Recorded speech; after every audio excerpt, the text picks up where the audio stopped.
Hello dear ladies and gentleman, പ്രിയരെ, പൊന്നു ചങ്ങായിമാരെ, നിങ്ങൾ മേലുള്ളൊരു വീഡിയോ കണ്ടോ?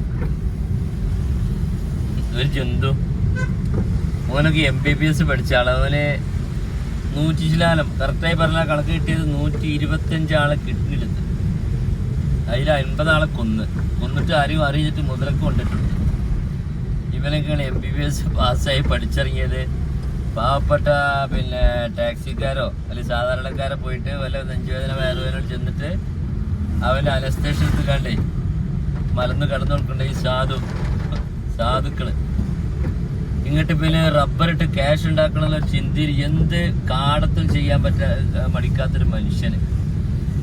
ഇവന് 125 ആളെ കിഡ്നി അവന് പാർസൽ പാക്ക് ചെയ്ത് കണ്ട് എടുത്തു, അതിൽ 50 ആളെ കൊന്നു ചെയ്തു.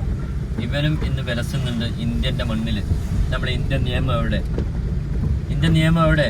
ഇവിടെ നമ്മളെ നിയമപീഠം അംബേദ്കർ എഴുതിച്ച നിയമാവലിക്കാണോ കുഴപ്പം, അതോ നിയമം നടപ്പിലാക്കുന്ന കാക്കിക്കാണോ കുഴപ്പം, അതോ നിയമപീഠത്തിലിരിക്കുന്നവർക്കാണോ കുഴപ്പം? ഇവനൊക്കെ 10 തൂക്കാരിട്ട് തൂക്കിയാലും ഇന്ത്യൻ ഇതറിഞ്ഞ മനുഷ്യരുടെ രോഷം കെട്ടടങ്ങോ? നമ്മള് എന്താ പറയപ്പ ബലിപെരുന്നാളാവാനായി ഉദയത്ത് വരിക്കിട്ട് 5-6 അറക്കൂലേ?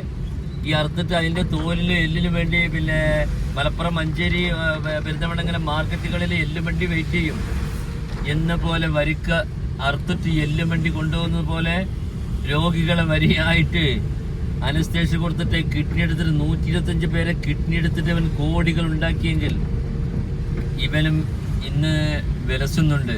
പേരിന് അറസ്റ്റ് കഴിഞ്ഞാൽ പിന്നെ ഇറങ്ങും. നമ്മുടെ നിയമം എവിടെ? നമ്മുടെ നിയമപാലകര്, നിയമപീഠം എവിടെ? നീതി എവിടെ? ഇവനെയൊക്കെ പച്ചക്ക് കത്തിക്കണം, അല്ലെങ്കിൽ ഇവനെ പിടിച്ചാ 50 പേരെ കൊന്ന് മുതലക്കിട്ട് കൊടുത്തിട്ട് ഇവനാ മുതലക്കിട്ട് കൊടുക്കണം. ഇവൻ ചെയ്ത കാട്ടിന് കേട്ടില്ലേ? 125 പേരെ കിഡ്നി എടുത്തു, അതിൽ 50 പേരെ കൊന്നു. ശരീരം അറിയുമെന്ന് കരുതി മുതലക്ക് ഭക്ഷണമായി കൊടുത്തു. ഈ കാട്ടുപന്നിയെ പിടിച്ചിട്ട് മുതലക്കിട്ട് കൊടുക്കണം. ഞാൻ വീഡിയോ കണ്ടപ്പോൾ എൻ്റെ രോഷം പ്രകടിപ്പിച്ചു എന്നുള്ളൂ. Good bye.